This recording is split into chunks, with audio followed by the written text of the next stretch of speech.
আজ বুদ্ধদেব বসুর লেখা একটি কবিতা পাণ্ডুলিপি। কবি যে কবিতা লেখেন তা বিশ্বের পৃথিবীর মানুষের জন্য। সেই কবিতাকে সেই মানুষের কাছে পৌঁছে দিয়ে তাকে বাঁচিয়ে রাখার দায়িত্ব কিন্তু আমাদের। পাণ্ডুলিপি, কবি বুদ্ধদেব বসু।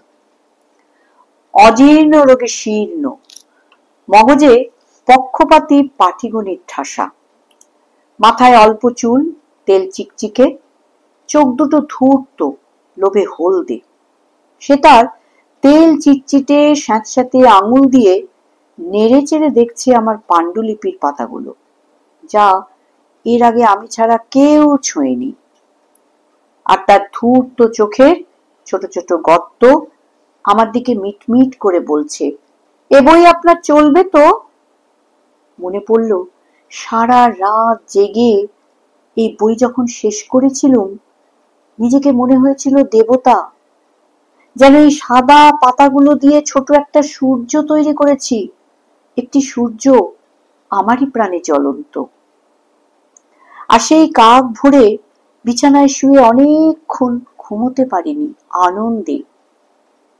যে গাইতে পারে তার গলা গেয়ে ওঠে যেমন গান, তেমনি আনন্দ উঠেছিল আমার বুক ঠেলে। ক্লান্ত শরীর, চোখে ঘুমের তৃষ্ণা, তবু আনন্দে ঘুমোতে পারিনি।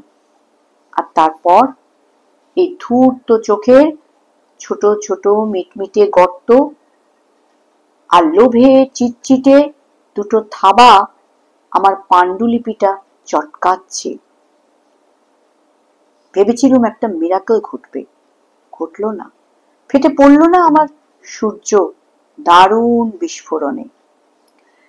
সে তার নোংরা স্যাঁতস্যাঁতে আঙুলগুলো রাখলো আমার লেখার গায়ে, তবু বেঁচে রইল। অবাক হয়ে গেলুম। ধন্যবাদ।